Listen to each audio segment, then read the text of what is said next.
오늘 우리 읽은 말씀을 가지고 한 번뿐인 인생이라는 제목으로 말씀을 나눌 때 우리에게 정신이 번쩍 드는 은혜가 있기를 바랍니다.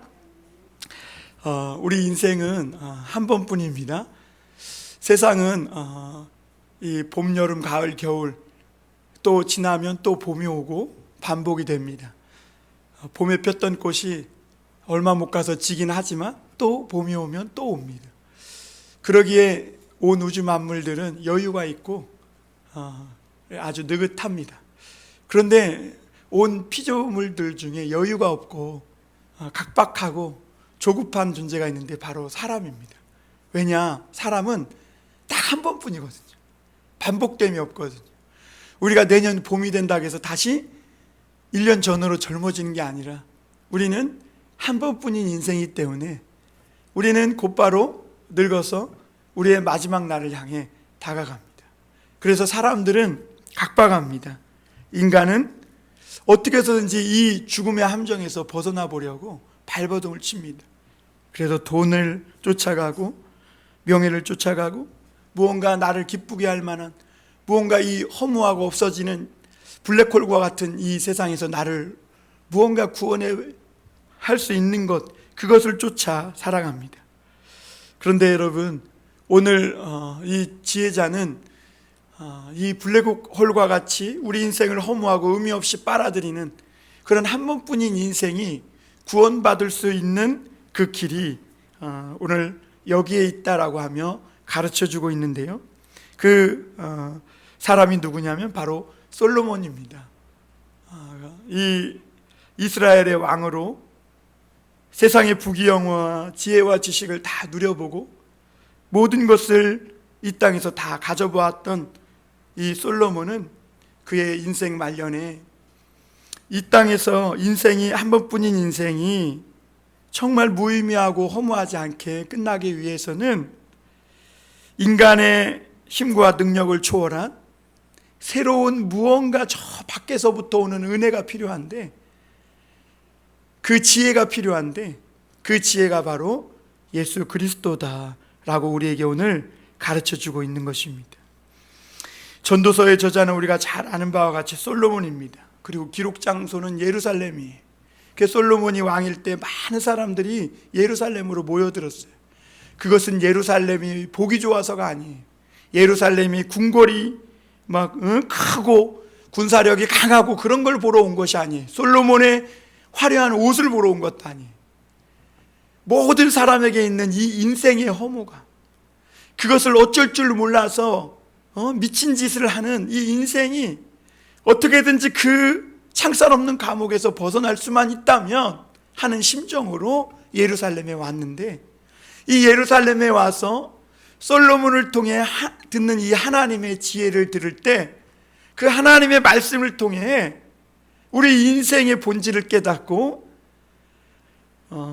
그냥 허무와 무의미 속으로 계속 주저앉는 우리 인생이 다시 건져지고 구원받을 수 있는 그 지식과 지혜를 얻게 되었기에 사람들은 그 먼 길을 마다하고 예루살렘으로 모여들었습니다. 그래서 솔로몬은요, 이 전도서를 젊은이들과 또 학생들을 가르치는 교과서로 썼습니다. 젊은이란 누구냐? 설익은 과일과 같아요. 욕망을 쫓아서 어떤 정욕을 따라 움직이며 좌충우돌하는 경향을 가진 이런 사람들. 그래서 절제하지 못하는 거죠. 조율이 필요한 사람들을 말하죠. 그런 젊은이들을 깨우쳐주고 조화롭게 하고 하는 이 말씀으로, 이 텍스트로 이 전도서를 쓴 것입니다. 그리고 장로들의 학생들에게 이 전도서를 가르쳐주고 있는데요. 장로들은 누구냐면 앞서서 인생을 걸어본 사람들이에요. 그래서 그들은 삶의 지혜를 터득했고 또 하나님의 지혜가 무엇인지를 아는 사람들이에요. 그래서 그들이 가르치는 그 학생, 어떻게 보면 인생 초보자죠. 그러니까 이 초보자들에게 가르치는 말씀으로 전도서가 사용되었음을 보게 됩니다. 여러분, 오늘 우리는 다 인생 초보자죠. 인생을 누가 두 번째 살아본 사람이 없어요. 우리는 다 욕망과 정욕에 이끌리는 젊은이와 같은 그런 사람들이에요. 삶이 조율이 필요합니다. 우리에게는 무언가 우리의 지혜와 지식과 능력을 바르게 펴줄 수 있는 그런 저 외부로부터의 새로운 지혜가 필요한데, 그것이 바로 오늘 전도서고 하나님의 말씀이라고 성경은 우리에게 가르쳐 줍니다. 그럼 오늘 이 전도서의 내용이 무언가? 이 전도서의 핵심 내용은요, 헛되다는 거예요. 헛되다. 같이 해볼까요? 피곤하니까. 헛되다. 그 야망, 헛됨과 야망, 이것이 전도서의 핵심 단어예요. 그러니까 하나님께서 함께하지 않는 인생은요, 젊든지 어리든지 늙었든지 헛될 수밖에 없다는 겁니다. 그리고 사람이 세운 계획이, 이 모든 것들이 다 허무하다는 것입니다. 야망에 불과하다는 것이죠. 예를 들면 이런 거예요. 우리가 자동차를 운전을 하다 보면, 요즘은 뭐 오토라 자동으로 들어가지만 옛날에는 이렇게 기아를 넣었다 뺐거든요. 그런데 기아를 넣는 것을 초보자들이 잊어버려요. 그리고 막 계속 악셀레터만 밟아. 그럼 막 엔진은 굉음을 내요. 왱왱 하고 굉음을 내는데 차는 한 만큼도, 한 걸음도 앞으로 나아가지 않게 되는 거예요.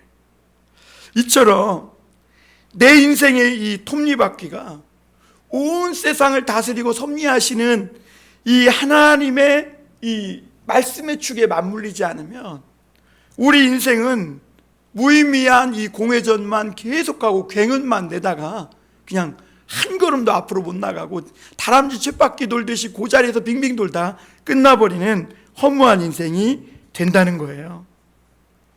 그래서 여러분, 우리가 오늘 이런 말씀들을 통해 허무한 우리의 인생이 영원한, 그리고 하나님의 이 말씀의 세계에 아무것도 아닌 헛된 내 인생을 밀어 넣음으로 말미암아 유익한 인생, 하나님의 축복에 이끌림 받는 인생으로 살아가라고 오늘 지혜자는 가르쳐주고 있는 것이죠. 누가복음 19장에 보면 삭개오가 나옵니다. 이 삭개오는 관직, 돈, 명예, 재물 다 소유하고 있었습니다. 그런데 그의 삶은 공허한 거예요. 뽕나무로 올라가면 올라갈 만큼 허무해요. 왜 다른 사람들은 바닥에 있는데 자기만 뽕나무로 올라가느냐? 허무한 거예요. 그러니까 여리고로 지나간다는 예수님을 보기 위해서 더 높은 곳으로 그는 올라가야 했던 거죠. 그런데 예수님이 그 높은 곳으로 자꾸 올라만 가는 이 삭개오를 보고, 삭개오야 내려오라. 그 올라간다고 내 마음에 공허한 마음이 채워지는 것이 아니라는 거예요. 내 무의미한 인생이 무언가 꽉 차지는 것이 아니라 내려와라. 내려와서 주의 말씀을 듣고 또 하나님의 그 말씀 속에 내 삶을 밀어 넣을 때, 그때 내가 원하는 그 구원과 참된 만족을 얻을 것이다, 이 말씀하신 것이죠. 그러자 삭개오가 막 쪼르륵 내려옵니다. 그래도 나는 높은 곳이 좋아요. 주님 멀리 내다 보이고 위에서 아래를 내려다보고 나는 여기가 좋아요. 그러면 오늘 예수님으로부터 오늘 너의 집에 구원이 임하였다, 이런 소리 못 들었을 거예요. 그런데 그 말을 듣고 내려온 삭개오가 예수님 앞에 너무 기뻐서 주님 주님 하면서 자기가 이전에 했던 잘못된 일도 막 회개하고 고하고, 또 자기가 잘못한 것 있으면 그것을 다 하나님 앞에 4배로 갚아서 말씀대로 살겠다고 고백합니다. 그러자 주님이 오늘 너의 집에 구원이 임하였다. 그러자 이 삭개오는 자기의 컴플렉스가 해결되기 시작해요. 키 작고 사람들에게 무시당하고 외면받고 돈과 재물과 명예는 있지만 세리라고 매국노라고 이렇게 욕을 당하고 했던 이런 모든 삶, 그래서 무언가 채워지지 않던 그의 삶에 참 자유와 구원의 기쁨이 임하게 되는 것입니다. 여러분, 오늘 전도서를 읽다 보면요, 우리 인생이, 사람의 인생이 얼마나 무의미하고 허무한지 과장해서 막 극단적으로 확대시켜서 말해요. 그런데 놀라운 사실은 그래도 못 알아듣는다는 거예요. 성경이 이렇게 막 바람, 물, 태양, 별거 다 동원하고 헛되니 헛되다 막 5번이나 헛되다 하고 막 인생을 말하는데도 사람들은 아직도 몰라요. 못 깨닫는다는 거예요. 뭐가 그래도 인생에 있을 것 같아서 아무리 하나님의 말씀을 듣고 예수님의 말씀을 들어도 내 인생에 무언가 내가 있을 것처럼 그렇게 허무한 것을 쫓아 주님께 굴복하지 않고 살아간다는 거죠. 그래서 전도서는 그렇게 극단적으로 과장해서 하나님 없는 인생이 얼마나 무의미한지 우리에게 아주 직설적으로 이야기해주고 있다는 겁니다. 그것은 인간의 힘과 능력으로는 절대로 허무한 인생에서 이 창살 없는 감옥에서 벗어날 수 없다는 거예요. 무의미하게 반복되는 인생, 무의미하게 반복되는 이 세상 속에서 한 번뿐인 인생, 그런 인생이 너무 의미 없고 허무해서 자꾸 그것을 극복해 보고자 세상에 미친 것과 광적인 것에 사로잡혀 살아가는 그런 인생에서 어떻게 우리를 끌어올려 하나님의 구원을 맛볼 수 있는지를 전도서는 가르쳐주고 있는 거죠. 오늘 이 전도서를 다윗의 아들 예루살렘 왕 전도자의 말씀이다 이렇게 소개하고 있어요. 다윗의 아들 예루살렘 왕이다. 예루살렘 왕. 왜 이스라엘 왕이 아니라 예루살렘 왕인가? 이 예루살렘 성전에 와야 구원받을 수 있는 이 지혜의 말씀을 들을 수가 있거든요. 그래서 자기는 왕으로 그냥 백성들을 겉으로 그냥 잘 먹고 잘 살게 해주는 그런 정도가 아니라 인간의 그 본질, 그 해결할 수 없는 어떤 좋은 옷과 많은 재물과 높은 직책으로도 해결할 수 없는 그 인간의 내면의 깊은 인생의 본질에 대해서 하나님의 말씀으로 깨우쳐주고 또 그를 하나님의 지혜 가운데로 인도해서 참 만족과 구원의 기쁨을 얻게 하는 일을 위해 부름받은 사람이라고 자기를 소개하기 위해 예루살렘 왕이다 이렇게 소개하고 있는 거죠. 이 솔로몬은요 왕이지만 인생을 헛되다 그래요. 왕이 헛되다 그래요. 뭐 노숙자가 헛되다 그러면 아유 그래 그럴 수 있어. 그런데 왕이 헛되다 그러면 어때요? 진짜 그 말이 굉장히 무게 있게 들리죠. 이 왕이 헛되다 그래요. 오늘 3절에 보면 해 아래에서 수고하는 모든 수고가 사람에게 무엇이 유익한가 이렇게 말합니다. 사람이 일평생 수고하며 삽니다. 저는 우리 권사님의 이 수고가 절대 헛수고가 되지 않을 거라 믿어요. 그렇다고 모든 사람들이 뭐 다 그렇게 수고하고 밤낮 일한다고 해서 헛수고가 안 되는 게 아닙니다. 인생이 피곤하고 지치고 힘들게 일하지만 헛수고가 있고 그렇지 않은 삶도 있음을 오늘 전도서는 우리에게 가르쳐줘요. 사람이 일평생 수고하며 살고 나서 정말 그냥 그렇게 살다가는 아무것도 남는 것이 없는 그것이 바로 인생의 본질이라는 거죠. 그래서 수증기, 안개, 그리고 추운 겨울에 한번 후 하면 입에서 나오는 그 입김, 금방 있다가 사라져버리는 입김과 같이 잠깐 있는 듯하다 없어지는 것이 인생이라 그래요. 그러니까 하나님 없는 인간의 운명이 아무리 수고하고 노력해도 안개와 입김 같다 이렇게 말하고 있는 것이죠. 그러면서 솔로몬은 무의미하게 반복되는 세상 속에서 너의 인생의 의미라고 할 수 있을 만한 것들을 찾을 수 있느냐 우리에게 도전을 하고 있습니다.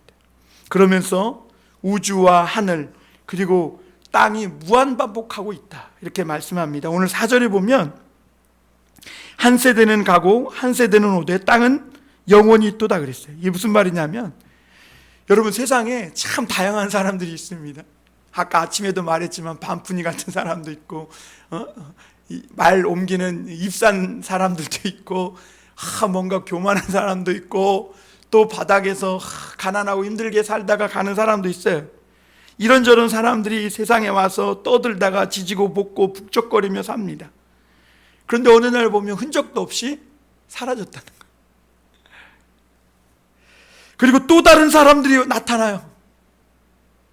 지금은 보니까요, 정치계에도 1990년대생들이, 그리고 이제는 TV에도 2000년대생들이 나타나요. 이야, 세월이 벌써 그렇게 된 거예요. 옛날에는 다 1940년대, 50년대생이 주름 잡는 줄 알았는데 이제는 어느새 1990년대생, 2000년대생들이 세상에 나오기 시작한 거죠. 그런데 여러분, 이들이라고 영원할까요? 내가 2010년에 태어났다고, 내가 2002년에, 2004년에 태어났다고 영원히 2002년, 2004년일까요? 똑같다는 거예요. 이들도 북적거리고 살지만 또 없어져 어느 순간에 사라져 버린다는 거예요. 그래서 5절에 보면 해는 뜨고 해는 지되 그 떴던 곳으로 빨리 돌아가고, 해가 대단하죠. 해가 없으면 죽죠. 해가 막 온 세상을 비추는 광명한 빛을 냅니다. 그러나 이 태양의 특징은 반복해서 떴다 지는 특성을 가지고 있다는 거예요. 그 늘 반복한다는 것이죠. 그리고 6절에도 보면요, 바람이 그래요. 바람이 남으로 불다가 북으로 돌아가며 이리저리 돌며 돌아서 바람은 그 불던 곳으로 돌아가고 이래. 그러니까 바람이 막 어디에서 부는지 막 사방에 불어요. 그런데 이 바람은 어디서 왔다 어디로 가는지도 모르고 또 불다가도 또 알 수 없는 방향으로 또 없어지고 사라져 버린다는 거예요. 그리고 불기를 반복한다는 거예요. 그리고 7절에 솔로몬은 물도 얘기해. 물, 강물이 흐르고 흘러서 바다로 막 흘려들지만 여러분, 장마 기간에 되면 물이 얼마나 막 넘쳐요. 우리 집에 막 옛날에 그 반지하 살 때 장마가 졌는데 문전동에서 막 거의 무릎까지 물이 찼어요. 집에. 그래갖고 막 농작이 다 틀어지고. 그런데 그렇게 집에 막 물이 차고 그랬다가도 아무리 물이 차도 바다는 넘치지 않더라니. 부족해요. 아무리 강물이 많이 흐르고 하늘에서 비가 쏟아져도 바다를 다 채우지 못한다는 거예요. 그리고 그 끝이 어디쯤인지 측정할 수도 없다는 것이죠. 그래서 이런 것들을 이 지혜자는 얘기하면서 과연 인생의 의미라고 할 만한 것들이 이 세상에 있느냐? 이 세상은 다 반복되고 떴다 지고 어디로 와서 불다가 어디로 가는지 모르고 아무리 많이 강물이 바다로 흐르고 흘러도 다 채우지 못하는 것이 이 세상인데, 이런 것 보면서 인생의 의미라 할 수 있을 만한 것이 거기 있느냐? 그러면서 8절에 보면 이렇게 말합니다. 모든 만물이 피곤하다는 것을 사람이 말로 다 말할 수는 없나니 눈은 보아도 족함이 없고 귀는 들어도 가득 차지 아니하도다. 여러분, 요즘 아이들이 스마트폰으로 눈으로 막 이런저런 유튜브 막 많이 보잖아요. 족함이 없는 거예요. 요즘 아이들이 유튜브를 하도 봐서 더 이상 볼 게 없는. 그래도 어떻게 해요? 무언가 더 자극적이고 재미난 걸 보기로 하는. 왜? 족함이 없는 거예요. 눈으로 봐도 족함이 없어요. 아무리 유럽 여행 온 세계 일주 다 해도 우리 눈이 족함이 없다는 거죠. 그게 피곤해요. 왜? 반복되니까. 아침에 일어나면 또 직장 가야 되고, 직장 가면 또 죽으라고 일하고, 그게 반복되니까. 태양도 어제 뜬 태양이 또 뜨고 또 지고 또 뜨고 또 지고, 지난 해에 왔던 봄이 왔다가 또 지난해에 왔던 장마가 왔다가 또 조금 지나면 가을이 오고, 그러니까 지치고 피곤한 거예요. 그게 말로 그 피곤함이 다할 수 없다, 이렇게 말했어요. 권태스럽고 피곤하고 이제는 지쳐버렸다는 거예요. 여러분, 우리가 지칠 때가 언제인 줄 알아요? 우리 마음에 하나님의 은혜가 없으면 지쳐요. 여러분, 그렇지 않아요? 그래요. 저도 보면 몸도 몸인데요, 진짜 마음 안에 하나님에 대한 사랑이 느껴지지 않고 하나님에 대한 어떤 말씀의 은혜가 떨어지면요, 작은 일 하나에도 지치고요, 무기력해지더라고요. 그래서 여러분, 우리 안에 있는 이 은혜, 하나님이 주신 이 영원한 우리 인생을 가치 있게 만드는 이 뜨거운 성령의 불을 유지하며 살아가는 것이 얼마나 중요한지 몰라요. 어떻게 보면 우리 인생은요, 하나님이 구원받은 사람들은 주신 이 구원의 은총을 지키며 사는 것이 사명인지도 몰라. 세상의 헛된 것에 해찰하지 않고 유혹당하지 않고 이거를 잘 지켜가면서 이 불을 막 퍼뜨리면서 더 많은 사람들이 이 불 속으로, 따뜻한 온기 속으로 들어올 수 있도록 하는 것이 우리 인생의 온전한 사명인 줄 몰라요. 언뜻 보기에 세상은 계속 움직이는 것 같습니다. 새로운 것 같아요. 가만히 보면 새로운 그런 어떤 일들이 일어나는 것 같지만 자세히 이렇게 들여다보면 세상이 아무리 움직이고 계속 변하는 것 같아도 결국에는 똑같은 일만 반복되고 있고, 그래서 우리 인생은 지치고 물리고 또 따분하기만 하고 피곤하기만 한 거죠. 그리고 인생에서 무언가 내가 잡았다 싶으면 이것도 내 인생의 의미가 아니구나.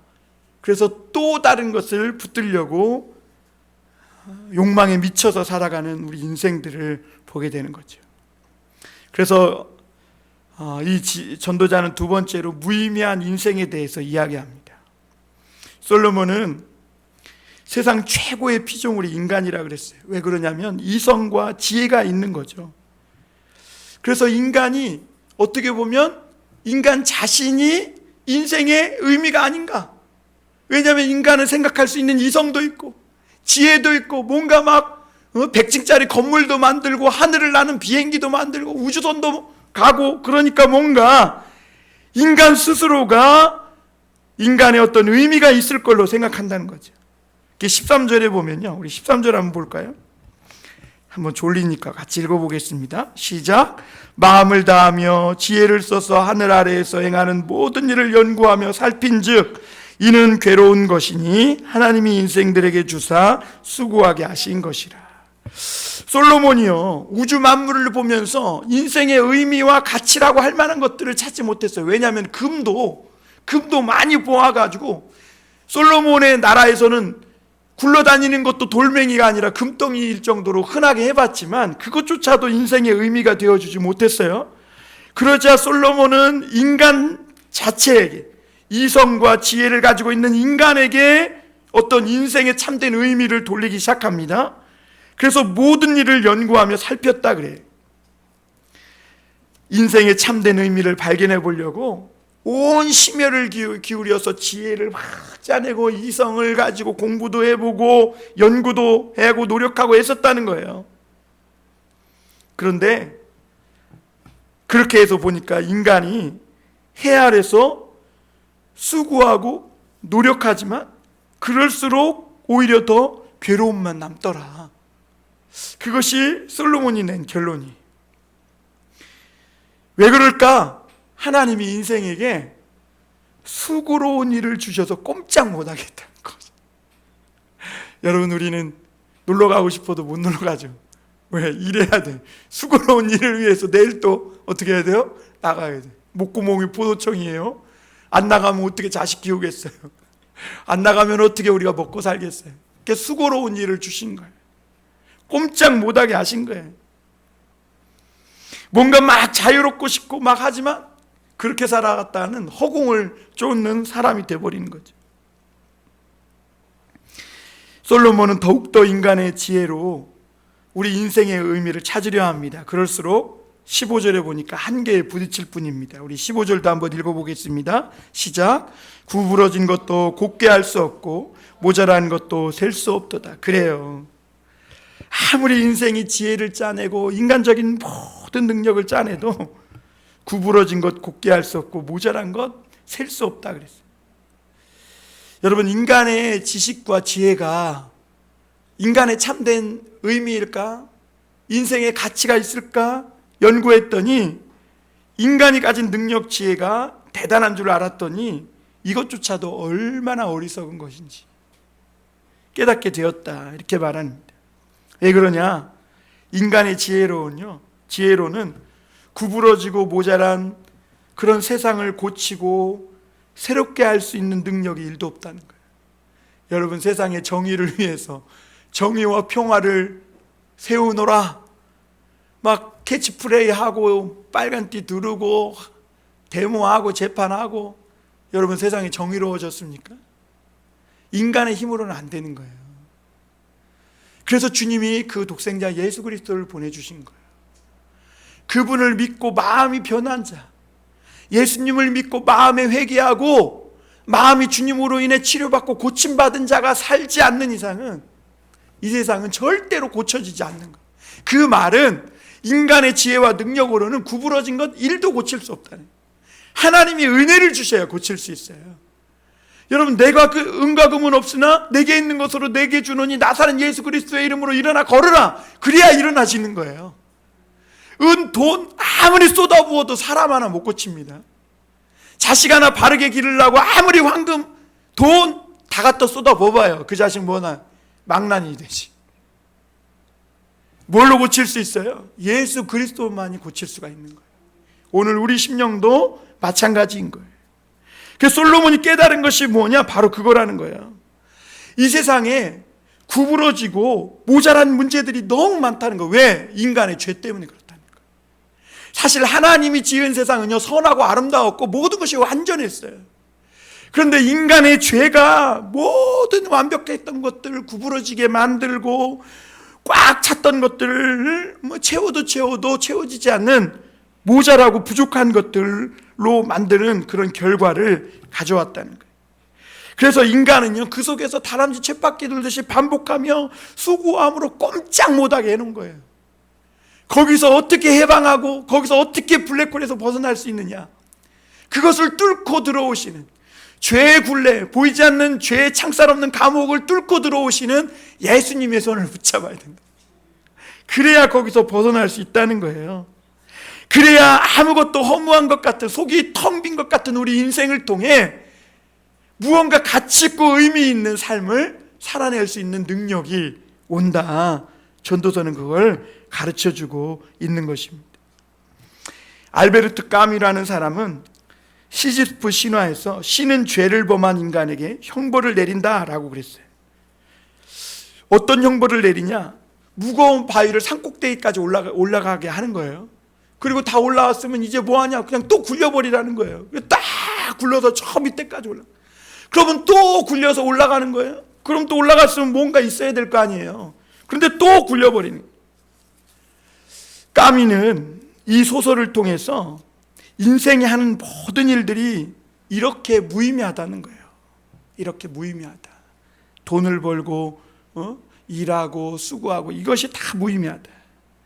뭔가 잠깐 동안은 신기한 것 같고, 야, 저기 가면 뭐 있는 것 같고, 새로운 것 같고, 야, 이거 큰일 아니냐 싶어도 인생들이 하는 일은 결국에는 다 허무하다. 결국에 허무하다.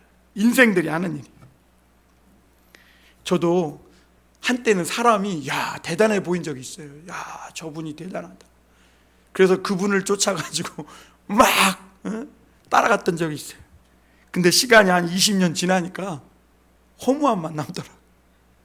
결국엔 그분도 인간일 뿐이라는 것을 깨닫게 돼요. 남보다 재산 많이 모으고 빨리 출세하고 하지만 아무것도 아니라는 거예요. 그래서 16절에 보면 솔로몬이요, 마음으로 막 이것저것 다 크게 하고 지혜도 많이 얻고 남보다 더 나아봤지만 결국에는 지식도 지혜도 많이 가져봤지만 이거 미친 것들이고 미련한 것들이다. 솔로몬은 이렇게 말해요. 왜냐하면 결국 때가 되면 다 놓고 가야 하기 때문에 그래요. 그래서 솔로몬은 모든 지혜를 짜냈지만 그 어떤 것으로도 자기의 인생의 의미라고 할 만한 것들을 발견해내지 못했습니다. 그래서 그는 최소한 어떻게 살아야 그래도 잘 사는 인생일까? 그리고 어떻게 사는 것이 정말 미친 짓이 아닌가? 이런 걸 생각해 봤다는 거예요. 그마저도 소용없어요. 인간이 아무리 생각하고 지식적으로 짜내도 거기에 무언가 다른 거가 더해지지 않으면 아무 의미 없는 헛된 것에 불과하다는 것이죠. 오늘 17절 18절 마지막 부분 한번 읽고 정리하겠습니다. 내가 같이 읽어볼까요? 시작. 내가 다시 지혜를 알고자 하며 미친 것들과 미련한 것들을 알고자 하여 마음을 썼으나 이것도 바람을 잡으려는 것인 줄을 깨달았도다. 지혜가 많으면 번뇌도 많으니 지식을 더하는 자는 근심을 더하느니라. 성경에 미친다라는 말이 나와요. 이게 세속적인 용어 같은데요. 성경에도 이런 미친다는 말이 많이 있더라고요. 뭐가 미친 사람이에요? 하나님 없이 자신으로 꽉 차서 사는 사람이 미친 사람이에요. 솔로몬이 해결할 수 없는 인생의 이 무의미함, 이 헛됨, 그것은 인간의 죄와 그로 인해 나타나는 결과이기 때문에 해 아래 죄로 인해 망가진 인간은 절대로 이 문제를 인간의 힘으로 풀 수 없다고 고백하게 됩니다. 여러분, 사실 인간에게 가장 큰 문제, 인간이 가장 닥친 그 위기의 현실이 뭐예요? 죄로 인해서 허무한 인생이 될 수밖에 없다는 이 문제 아니에요. 사실 돈 없는 것보다도, 아프고 병든 것보다도 더 중요한 게 뭐냐면, 우리 인생이 죄로 인해서 정말 인간의 힘, 내 힘으로는 이 허무한 인생에서 나를 단 1도 구원할 수 없다. 이것이 우리 인간이 처한 가장 큰 위기이고 큰 문제인 거예요. 이거 해결하지 못하면 아무리 돈 많이 벌어도, 아무리 잘나고 그래도 소용없다는 거예요. 이에 대한 해답을 얻지 못하면 부자든 거지든 학자든 미친 사람이든 유명하든 무명하든 다 똑같은 죄인들일 뿐이라는 거죠. 그래서 바람을 잡는 것과 같고 헛되고 무의미한 공회전하는 인생일 뿐이라는 거예요. 이제 선거철이 되니까 자기가 다 메시아인 것처럼, 막 자기가 대통령 되면 세상을 구원할 수 있을 것처럼 다 외치지만, 하나님은 하늘에서 비웃는다는 거예요. 왜냐하면 그도 그렇게 그 높은 자리에 올라갔을 수 있을지도 몰라요. 근데 내려오면 어디로 가요? 감옥으로 가요. 그러니까 아무리 사람이 똑똑하든 어리석든 인간이 이 죄의 문제를 해결하지 않는 이상은 허무하고 무의미할 뿐이죠. 여러분, 오늘도 우리가 왜 하나님의 말씀 앞에 서야 합니까? 왜 주일날 모든 일들을 내려놓고 주님께 나아가야 해요? 우리가 이 문제를 해결하지 않으면요, 이 위기를 넘지 못하면 다른 것으로는 절대로 내 가련한 인생을 구원할 길이 없는 거예요.